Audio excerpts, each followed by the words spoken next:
Seja muito bem-vindo, muito bem-vinda ao canal Livros Tube. E a leitura de hoje é... 12 Regras para a Vida, Jordan B. Peterson.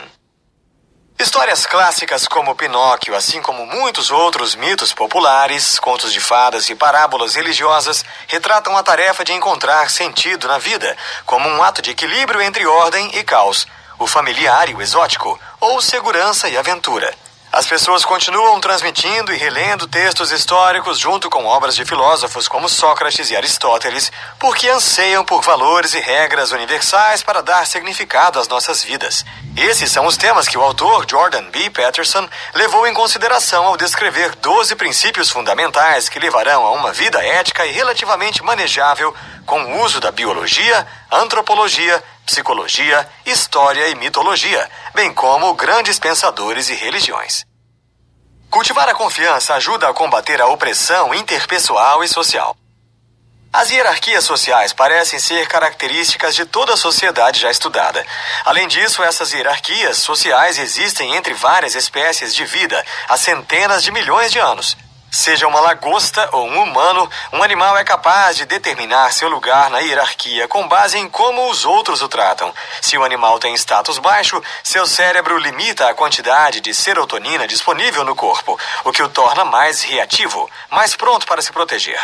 Esse estado de ser também usa muita energia, o que acaba levando a problemas de saúde, postura e, no caso dos humanos, maus hábitos derivados do desespero.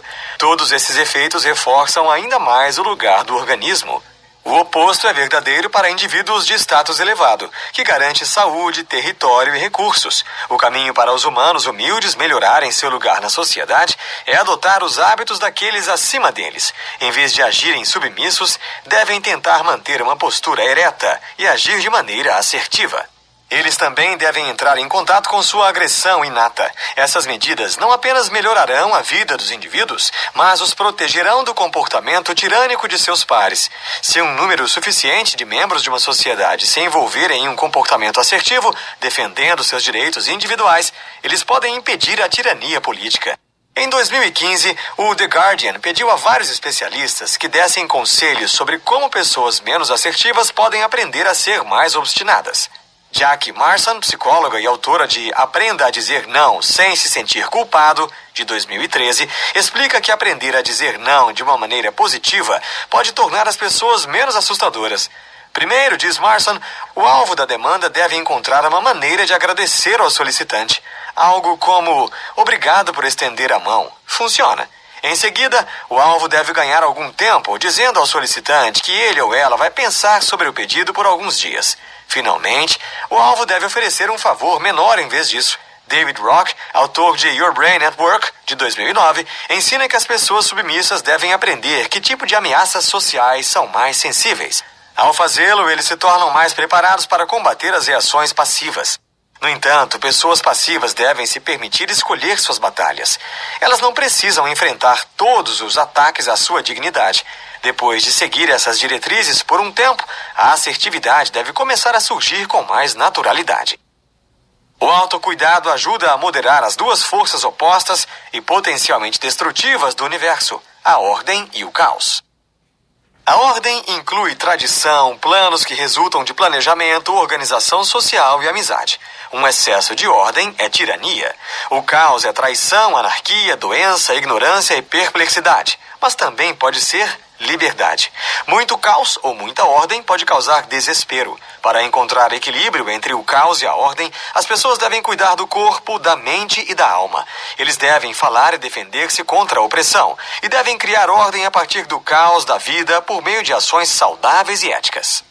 Se elas não puderem encontrar motivação para fazer isso sozinhas, devem imaginar que estão cuidando de um amigo. Ao se cuidar em um nível pessoal, cria-se um mundo melhor. Não é apenas uma boa ideia tratar o seu eu como amigo. Estudos mostraram que essa técnica é mais eficaz em promover empatia, motivação e sabedoria do que uma perspectiva orientada em primeira pessoa. Em um estudo de 2015, publicado na revista Child Development, mais de 200 estudantes com idades entre 11 e 20 anos foram questionados sobre um incidente recente que os deixou muito irritados. Os pesquisadores descobriram que os estudantes que visualizavam um evento como se estivessem distantes de si mesmos expressavam menos sofrimento emocional do que aqueles que imaginavam um evento como se fossem em seus próprios olhos. Isso ocorre porque aqueles que se lembraram do evento de uma perspectiva externa ou autodirecionada tinham maior probabilidade de reconsiderá-lo de maneira pensativa e perceptiva, em vez de simplesmente revivê-lo. Um estudo de 2014, publicado na Psychological Science, produziu resultados semelhantes. Um grupo de adultos foi convidado a pensar em um cônjuge tendo um caso com um bom amigo. Pesquisadores pediram aos participantes para imaginar essa traição de perspectivas em primeira pessoa e terceira pessoa e para oferecer conselhos. O estudo descobriu que o conselho que os participantes davam aos outros era mais sábio do que o raciocínio em que se engajavam quando se imaginavam vítimas das coisas. Quando escolher o caminho sadio e ético da vida parece uma luta, ajuda a olhar para a situação como um observador em terceira pessoa e falar para si mesmo como se estivesse falando com um amigo próximo. Pessoas honestas, gentis e saudáveis levantam as pessoas ao seu redor. Nem sempre é fácil cercar-se de bons amigos. Às vezes as pessoas acabam em uma turma errada porque é a opção mais simples ou não acreditam que merecem algo melhor. Outras vezes, eles acham que podem ajudar os menos afortunados. No entanto, aqueles que são menos afortunados também podem ser encrenqueiros, que podem levar os ajudantes para o mesmo caminho. É difícil determinar se as pessoas honestamente precisam de ajuda ou apenas querem explorar a pessoa que ofereceu uma mão.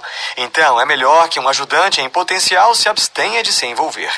O termo altruísmo patológico descreve o fenômeno em que o comportamento bem intencionado dirigido a uma pessoa ou grupo marginalizado acaba prejudicando o benfeitor.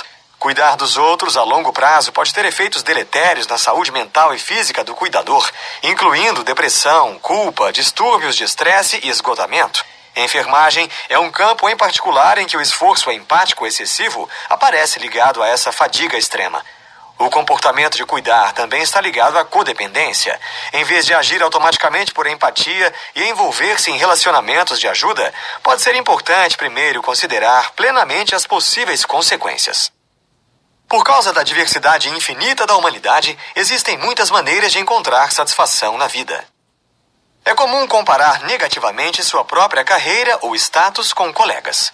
No entanto, isso negligencia uma realidade mais ampla. Para que as pessoas encontrem seu caminho único, elas devem primeiro se perguntar o que significaria a sua vida e então seguir nessa direção. No entanto, elas devem ficar abertas a possibilidades que elas ainda não conhecem. À medida que avançam por um caminho de aprimoramento pessoal, à medida que se envolvem profundamente em suas próprias atividades significativas, descobrirão que se comparam menos aos colegas. Emily Stephanie Smith, autora de O Poder do Sentido, de 2017, discutiu o que significa ter uma vida significativa em uma entrevista de 2017 com o Jornal de Negócios da Wharton School. Depois de entrevistar dezenas de americanos e depois de analisar filosofia, religião e arte para determinar o que torna a vida mais significativa, Smith descobriu que existem 4 componentes: um sentimento de pertencer a uma comunidade, um objetivo de longo prazo que gira em torno de retribuir ao mundo, uma narrativa que ajuda a dar sentido à vida e experiências transcendentais ou espirituais. É importante notar que as pessoas não precisam ter empregos que sejam significativos na superfície, a fim de encontrar significado no trabalho. Realizar o trabalho de uma pessoa com uma mentalidade de serviço é o suficiente para construir um significado. Smith descobriu que as pessoas cujas vidas contêm esses 4 elementos são mais resistentes quando enfrentam adversidades. Isto é, em parte, porque as pessoas interessadas em significado estão dispostas a aprender e crescer a partir de experiências dolorosas.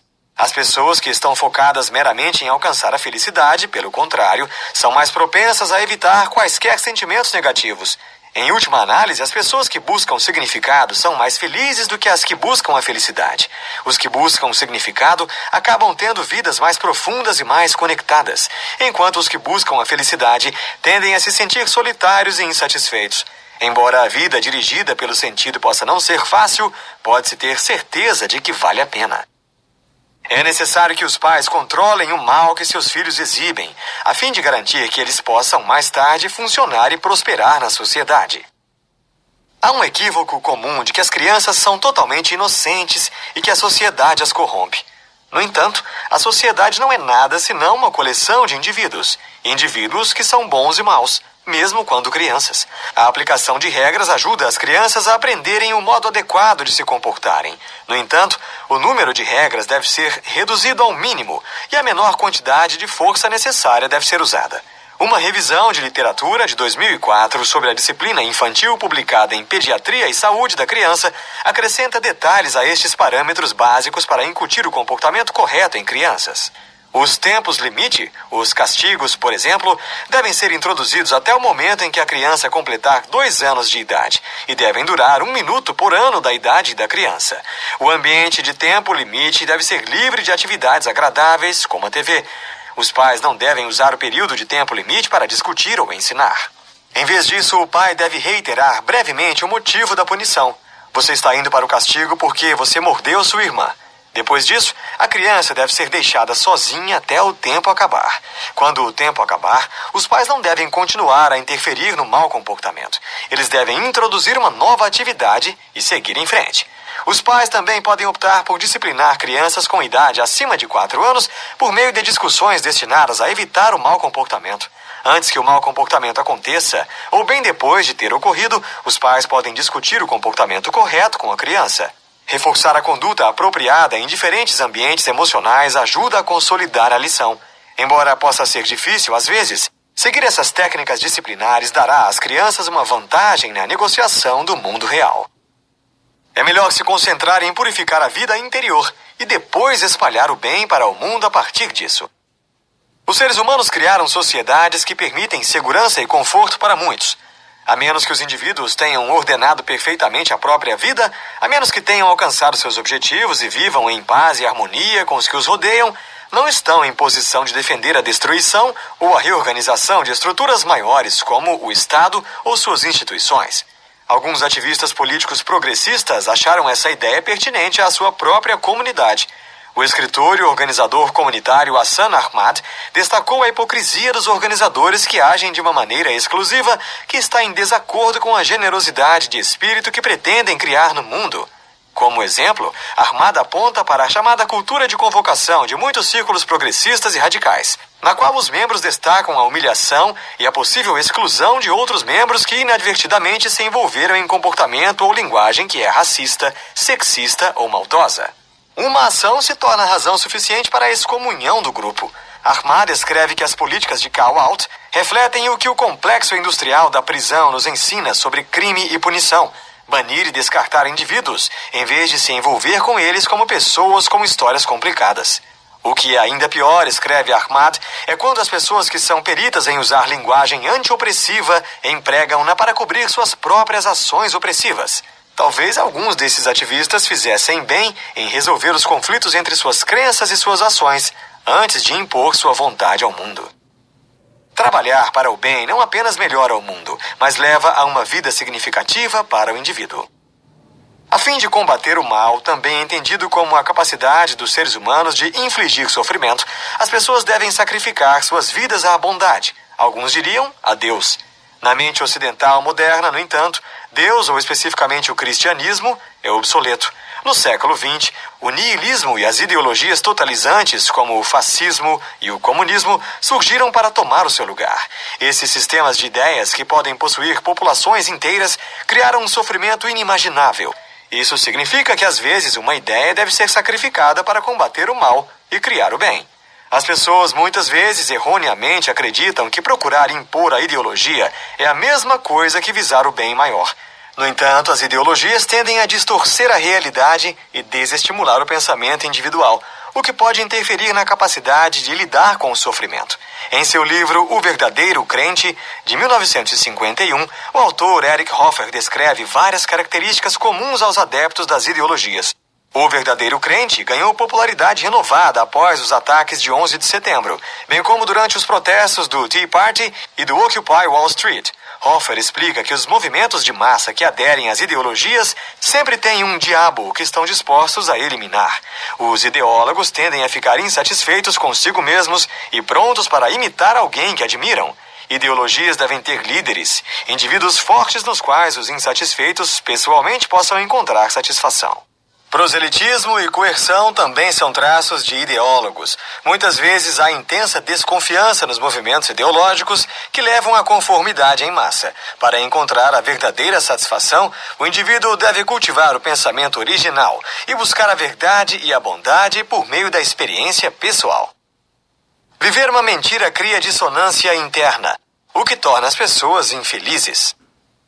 As pessoas mentem para impor sua ideologia, para provar que estão certas, para subir na escala social, para minimizar conflitos e, essencialmente, para ganhar controle sobre suas situações. Quando os ideólogos impõem uma mentira no nível da sociedade, eles tentam transformar a realidade em sua visão, muitas vezes com resultados fatais. Contar a verdade, por outro lado, cria uma vida mais gerenciável e agradável. A verdade não é absoluta, como as ideologias são. Isso muda com o tempo e a experiência. Para avançar em direção a uma sociedade decente e evitar a corrupção, os cidadãos devem prestar atenção e dizer a verdade. A necessidade de dizer a verdade é particularmente importante para preservar as democracias. A imprensa tem o potencial de atuar como uma das forças mais fortes nesse esforço. É importante que os jornalistas promovam a revelação pública da verdade sobre o governo Trump, conhecido por distorcer fatos, por exemplo. No entanto, a imprensa tem um registro misto quando se trata de cobrir Trump. Como o veterano jornalista investigativo Charles Lewis escreveu no The Nation em outubro de 2017, a grande mídia no período que antecedeu a eleição não conseguiu cobrir adequadamente as mentiras de Trump. Isso se deveu ao fato de que a retórica e o comportamento extravagantes de Trump eram fantásticos para as audiências de TV. Como o executivo-chefe da CBS, Leslie Moonves, disse sobre a cobertura de wall-to-wall favorável da rede de Trump, pode não ser bom para os Estados Unidos, mas é muito bom para a CBS. Desde que Trump entrou no cargo, houve uma mudança para um jornalismo mais agressivo. Como Lewis ressalta, a grande mídia não tem sido tão adversária desde Watergate. No entanto, Lewis argumenta que um espírito ainda mais probatório é necessário para criar responsabilidade. O jornalismo investigativo sério deve ser dirigido tanto às corporações quanto ao governo. Ambos são igualmente culpados de mentir ao público. A confiança dos anunciantes na publicidade corporativa, no entanto, torna essa perspectiva improvável. Segundo Lewis, uma medida que melhoraria a divulgação da verdade pela imprensa seria a restauração pelo Congresso das obrigações de serviço público das estações de rádio e televisão. Mais uma vez, isso parece improvável de acontecer. Na ausência de ações do governo para fortalecer a imprensa, os próprios jornalistas devem manter seu mandato e seguir seus ideais de dizer a verdade ao público e responsabilizar os poderosos. Embora a escuta pareça ser uma atividade comum, a escuta verdadeira é, na verdade, bastante rara. Em discussões entre pessoas, um ou mais está tentando provar que está certo. Quando as pessoas realmente ouvem, é provável que aprendam algo e saiam com uma visão de mundo alterada e aprimorada. Uma maneira de praticar a escuta ativa, especialmente durante uma discussão, é resumir o que a outra pessoa disse antes de responder. Isso aumenta a empatia e ajuda a garantir que o mesmo argumento não se repita no futuro. O coach de escuta, Paul Donahue, aconselha os clientes a escrever uma lista de pontos que desejam abordar e perguntas que desejam fazer em uma conversa, para que possam ouvir ativamente enquanto a outra pessoa está falando, em vez de discutir o que dizer em seguida. Ele também sugere tomar notas enquanto escuta ou faz contato visual para evitar que os pensamentos fujam. Os pesquisadores acreditam que a capacidade dos seres humanos de lembrar o que foi dito em uma conversa diminuiu nos últimos anos devido aos altos níveis de distração digital e menor interação pessoal. Esta é uma má notícia, considerando que, mesmo antes da era digital, as pessoas mantiveram apenas cerca de 10% de uma conversa cara a cara após uma breve distração. O crescimento pessoal nos dias de hoje é mais difícil do que costumava ser, e aprender a ouvir é mais importante do que nunca. Articular problemas permite que eles sejam confrontados e resolvidos, enquanto varrê-los sob o tapete encoraja-os a se espalhar. Todo mundo sabe como é ter o tapete puxado. Esse é o sentimento que se segue quando alguém é traído por um cônjuge, quando um carro quebra, quando um ente querido comete suicídio. É a sensação do caos. O que foi pensado para ser a realidade não é mais. Em momentos como esses, os indivíduos devem articular exatamente o que aconteceu para que possam compreendê-lo e, eventualmente, seguir em frente. Se eles não fizerem o balanço, ficarão desnorteados e infelizes. Em muitas situações, a coragem de articular problemas pode evitar muito sofrimento. Tomemos o exemplo de um homem que sofre um grave desgaste do trabalho.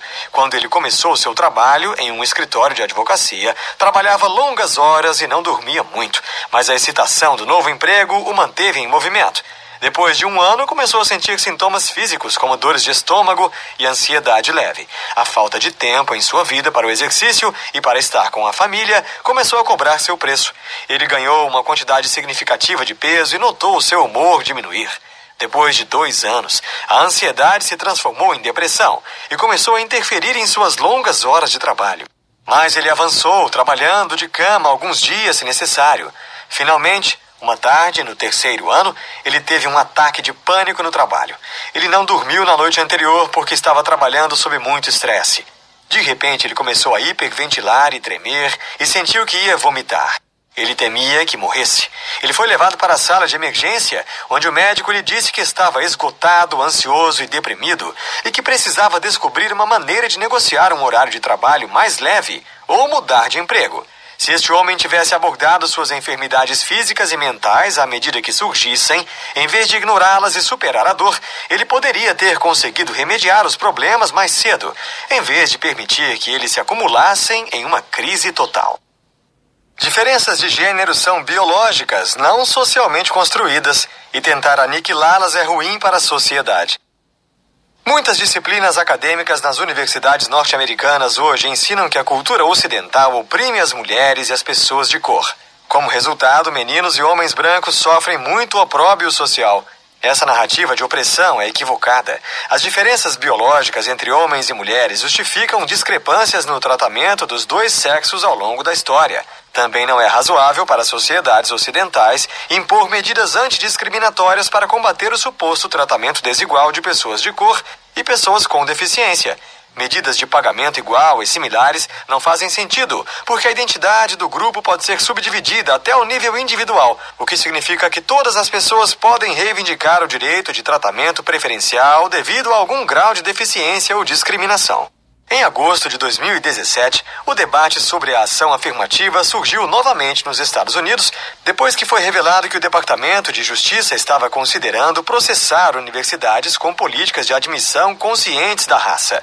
Neste momento, o ex-oficial do Departamento de Justiça, Roger Clegg, falou à BBC sobre a inutilidade de tais medidas nos dias de hoje. Segundo Clegg, as políticas de ação afirmativa não são consistentes com a lei federal e são simplesmente injustas. Ele argumentou que os estudantes brancos que trabalham muito duro não devem ser discriminados simplesmente porque têm a cor da pele errada. Ele acrescentou que os estudantes de cor, que são menos qualificados academicamente, mas que são admitidos com base na raça, tendem a ter um desempenho ruim na faculdade e são menos propensos a se formar. Jim Crow terminou há décadas, observou Clegg, e a sociedade norte-americana está se tornando cada vez mais multirracial. Portanto, a ação afirmativa é injustificável. Discriminação com base na raça, de acordo com Clegg, não é o caminho para uma sociedade mais justa. Crises podem ser gerenciadas por meio de pequenos momentos de amor e beleza. Existem poucas catástrofes que parecem mais injustas do que uma criança que fica gravemente doente. Em crises como essa, o sofrimento pode ser agravado pelo niilismo que provoca. Para combater o sofrimento durante uma catástrofe, é útil reservar um período específico de tempo todos os dias para discutir a crise. Então, pelo resto do dia, a família não deve insistir e deve tentar viver um pouco de uma vida normal. Prestar muita atenção ao amor e à beleza também atenua a dor durante uma crise. Prestar atenção ao presente pode ajudar os membros da família a perceber momentos de beleza, um pôr do sol, talvez, ou um gato na calçada. Morar nesses momentos celestiais pode ajudar a compensar-se momentaneamente o terrível sofrimento da vida. Ben Sherwood, autor de O Clube de Sobreviventes, de 2010, ofereceu outras maneiras de administrar as emoções antes e durante as crises, grandes e pequenas. A melhor maneira de se preparar ou prevenir uma crise, diz ele, é combater o que os psicólogos chamam de viés da normalidade. Essa é a tendência de se comportar como se tudo estivesse bem, mesmo quando recebemos sinais de que algo está errado. O viés da normalidade pode se manifestar de várias maneiras. Um funcionário pode assistir a sua empresa fazer demissões, mas se recusa a reconhecer a realidade de que ele precisa procurar um novo emprego. Ou um marido pode ignorar sinais de que sua esposa o está traindo porque ele não pode suportar essa nova realidade. A maneira de combater essa propensão a ignorar circunstâncias mutáveis e potencialmente perigosas é praticar cada vez mais consciência do ambiente imediato no dia a dia. Guardar o telefone no caminho para o trabalho e olhar em volta é uma forma de aumentar a conscientização sobre o ambiente ao redor. Tomar uma nova rota para o trabalho é outra. Com o tempo, até reconhecer pequenas mudanças na expressão facial se tornará uma segunda natureza. Espero que você tenha gostado do vídeo, do livro de hoje. E se você quiser adquirir esse livro, o link é da Amazon e tá bem aqui embaixo na descrição. Eu te vejo no próximo vídeo. Tchau, tchau!